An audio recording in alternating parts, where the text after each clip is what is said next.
Hi friends, అందరూ ఎలా ఉన్నారు? బాగున్నాను. నేను మీ నారాజా. నిన్న ఎపిసోడ్ బిగ్ బాస్ రివ్యూ చేసుకున్నాం. అయితే సాటర్డే నాగార్జున గారు వచ్చారు. ఎప్పట్లాగానే మనకు ఫ్రైడే మిస్ అయినటువంటి ఎపిసోడ్ కొంత మనం చూపించడం జరిగింది. ఆ దాంట్లో ఇప్పుడు కంటిన్యూలేట్ యాప్ గురించి అడ్వర్టైజ్ చేయడం జరిగింది. ఒక 2 టీమ్స్ డివైడ్ చేయి గేమ్ జరిగింది. అక్కడ చిరంజీవి గారి సినిమాల గురించి మాట్లాడి 2 టీమ్స్లో ఒక టీం గెలవడం జరిగింది. వాళ్ళంతా మిల్క్ షేర్ చేసుకోవడం జరిగింది. అక్కడితో అది అయిపోయింది. దాని తర్వాత నాగార్జున గారు వచ్చారు. వీళ్ళందరూ హాల్లో వెయిట్ చేస్తున్నారు. ఈసారి నాగార్జున గారు ఎంట్రీ కొద్దిగా బెటర్గా ఇచ్చారు.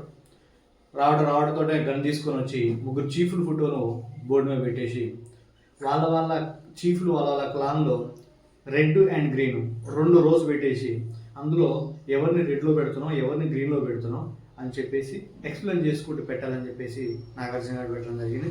అయితే అప్పుడు మొదటగా యష్మి వచ్చేసి వాళ్ళ టీంలో పృథ్వీ అండ్ అబ్బాయి మాత్రమే గ్రీన్లో పెట్టడం జరిగింది. మిగిలిన యష్మి ఏం చేసిందంటే సోనియాని అండ్ ప్రేరాని. సోనియా యాక్చువల్గా ఫిజికల్గా యాక్టివిటీస్లో ఎక్కడ పెద్ద పార్టిసిపేట్ చేయలేదు. చాలా డల్గా ఉంటూ దూరంగా ఉంటూ వాళ్ళని వీళ్ళతోటి మజాకులు చేసుకుని మాట్లాడుకుంటూ చిన్న పెద్ద అనుకుంటూ చిల్ అవుతూనే సైలెంట్ కూర్చుంది. తన అగ్రెసివ్నెస్ లేదు, ఫిజికల్ యాక్టివిటీ లేదు. ఆమె పెట్టింది 100% రైట్. నేను కూడా ఎక్కువ ఇస్తున్నాను.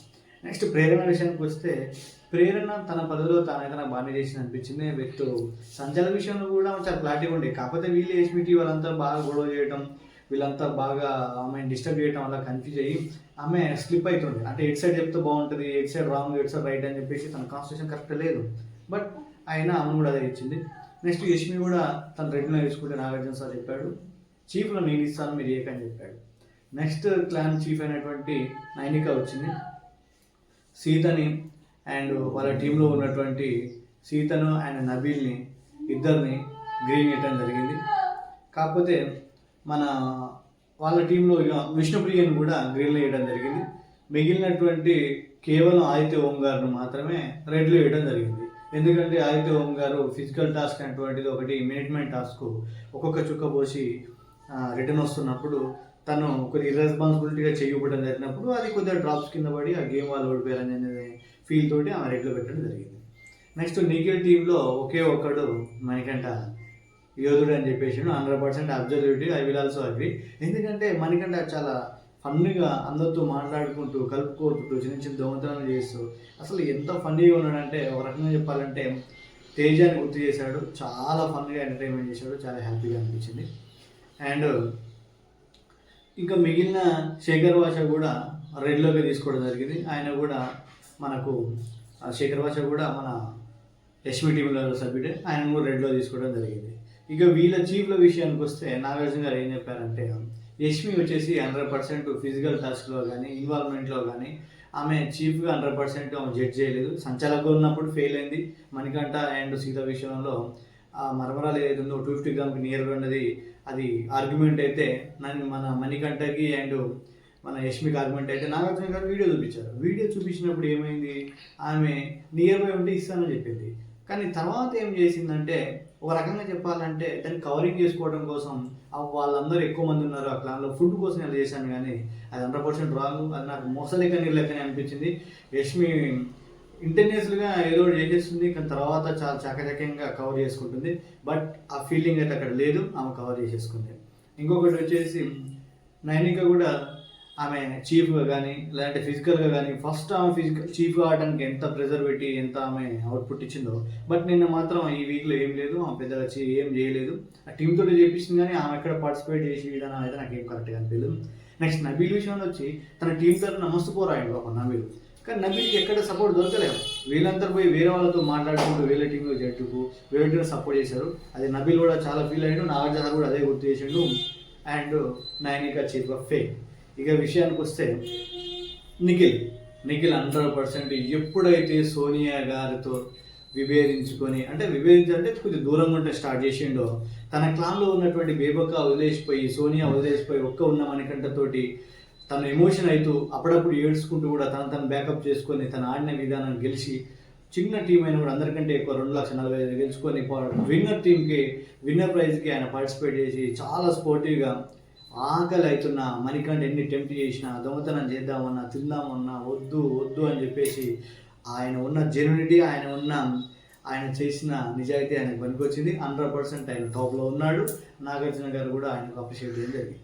అయితే ఇక్కడ ఫెయిల్ అయినటువంటి చీఫ్ ఎవరైతే ఉన్నారో నైనిక అండ్ యష్మిని నాగార్జున గారు గన్తో షూట్ చేసి చెప్పడం జరిగింది. నెక్స్ట్ సోనియా విషయానికి వచ్చి సోనియా అండ్ విష్ణుప్రియ ఒక క్లారిటీ తీసుకున్నారు నాగార్జున గారు. ఎందుకంటే సోనియా ఏమన్నది, విష్ణుప్రియని లాస్ట్ వీక్లో నామినేషన్ అప్పుడు యాక్చువల్గా సరిగా అర్థం కాకుండే, బట్ మళ్ళీ వీడియో వేస్తే చాలా క్లియర్గా అర్థమైంది. నీకు ఫ్యామిలీ కనుక ఉంటే ఇలా రోడ్ల మీద తిరిగేదాన్ని కాదు, మాకు ఫ్యామిలీ ఉంది, మాకు చూస్తారు కాబట్టి ఇట్లా రోడ్ల మీద తిరగదు, ఇట్లా మాట్లాడామని చెప్పేసిన మాట ఒక ఆడపిల్ల అంటే విమన్గా ఎవరికైనా సరే అది చాలా గుండె గుచ్చుకుంటుంది. ఎందుకంటే ఒక క్యారెక్టర్ని క్రిటిసైజ్ చేసినాం అంటే ఒక వాల్యూ లేకుండా రోడ్డు మీద తిరుగుతున్నట్టుగా మాట్లాడాడు, అది చాలా పెద్ద మాట. కాబట్టి నాగార్జున సార్ కూడా గమ్తో వార్న్ చేయడం జరిగింది. అంటే నిన్న పర్పస్ ఏంటంటే ఎవరైతే నోటికి సరిగా మాట్లాడడం అవతలకు వాల్యూ చేయట్లేదు ఆ నోటి టంగులో పెట్టుకోవాలంటేనే గమ్తో మాట్లాడడం జరిగింది. అప్పుడు 100% సోనియాకు ఇంకొకటి చెప్పాడు, నువ్వు చిన్నోడు పెద్దోడు అని తిరుగుతున్నావు, ఆమెకు ఎవరు లేరని. అంటే ఇండైరెక్ట్గా నువ్వే తిరుగుతున్నావు, నువ్వు క్యాటరాసిజేషన్స్ నీ టంగ్ స్ట్రిప్లో పెట్టుకో, అమ్మాయి బెటరే ఉంది, తన మాట విధానాది కావచ్చు, పిచ్చితనం మొండితనం బ్రెయిన్ కామెత్తి ఇట్లా చెప్పింది కాబట్టి ఆమె జోబియల్గా ఓపెన్గా ఉంటుంది, నువ్వే చాలా మారాలని చెప్తే కంప్లీట్ బ్లాంక్ అవుట్ అయిపోయి సోనియా. ఈ దెబ్బకి కనుక సోనియా తను రికవర్ చేసుకొని ఫస్ట్ వీక్లా ఉంటే మాత్రం సోనియాని ఎవరు ఆపలేరు. లేకపోతే ఇదే ఎమోషన్ ఉంటూ ఏడ్చుకుంటూ ఆడుకుంటుందంటే నెక్స్ట్ వీకే పోయినా ఆశ్చర్యం లేదు. ఇంకొకటి పృథ్వీ వచ్చేసి మనోడు బాడీ పెరిగింది కానీ బ్రెయిన్ పెరగలేదు అనిపిస్తుంది ఒక్కొక్కసారి నాకు. అరే ఏడేడు వాడతాడు, మజాకులాడతాడు, ఏమో మాట్లాడతాడు. ఒక మనోడికి ఎక్కడ మాట్లాడాలి, ఎక్కడ ఫిజికల్ ఏం చేయాలని చెప్పేసి పెద్దవాళ్ళని నాకు తెలియనట్టు ఏమనిపించింది. నాగార్జున గారు కూడా నేను ఏం చెప్పాను, నువ్వు గేమ్స్ ఆడుతున్నావు కానీ కొద్దిగా టంగ్ స్లిప్లో పెట్టుకో, F1 అవార్డ్స్ ఎక్కువ యూజ్ చేస్తున్నావు అని చెప్పి డైరెక్ట్ ఆయన కూడా గన్తోటి వార్ చేయడం జరిగింది. ఇంకా హైలైట్ విషయం ఏంటంటే శేఖర్ భాష గారికి వాళ్ళ వైఫ్ డెలివరీ అయింది, బేబీ బాయ్ పుట్టాడని చెప్పారు. It's biggest news. ఎందుకంటే ఎవరైనా సరే ఆ న్యూస్ డాక్టర్ నుంచో లేదంటే మనం అక్కడ క్యూరియాసిటీగా ఉంటా ఎదురు చూసుకుంటూ బేబీ బాయ్ ఆ గర్ల్ ఏమవుతుందో హెల్దీగా ఉంటారని చెప్పేసి ఆ ఫీల్ ఎవరైనా ఎక్స్పీరియన్స్ చేస్తారు. అది నేషనల్ టెలివిజన్ మీద నాగార్జున ఎన్నో చేయడం జరిగింది. వాళ్ళకి లైఫ్ లాంగ్ అదొక మెమరీ. శేఖర్ భాష గారికి కంగ్రాచులేషన్. అండ్ ఇప్పుడు నామినేషన్లో ఉన్నటువంటి 8 మెంబర్స్లో నిన్ననైతే నిఖిల్ని అండ్ నైనికని సేవ్ చేయడం జరిగింది. రిమైనింగ్ 6 పీపుల్ ఉన్నారు, వాళ్ళని ఈరోజు సేవ్ చేసి అండ్ సండే ఫండే టాస్క్ ఆడిపించి తర్వాత ఒకరు ఎలిమినేట్ జరుగుతుంది. అయితే మనందరం మ్యాక్సిమం పృథ్వీకి ఎలిమినేట్ అయ్యే అవకాశం ఎక్కువ ఉందని అనుకున్నాం, బట్ అంతా రివర్స్ అయ్యే ఛాన్స్ ఉంది. ఆల్మోస్ట్ శేఖర్ భాష గారు ఎలిమినేట్ అయినట్టుగా మనకు వార్తలు వస్తున్నాయి. మరి ఎలిమినేట్ చేశాడా లేకపోతే డబులేషన్ పెట్టి తన సెక్యూరిటీ రూమ్లో పెడతాడా, అలా థాట్స్ ఎలా ఉన్నాయి ఈరోజు మనకు మేబీ ఆఫ్టర్నూన్కి వెళ్ళా రివీల్ అవుతుంది. బట్ మన ఈవినింగ్ రివ్యూ చేసుకుంటూ మాట్లాడుకుందాం. అప్పటి వరకు మీ సపోర్ట్ నాకు కావాలి. Thank you, bye.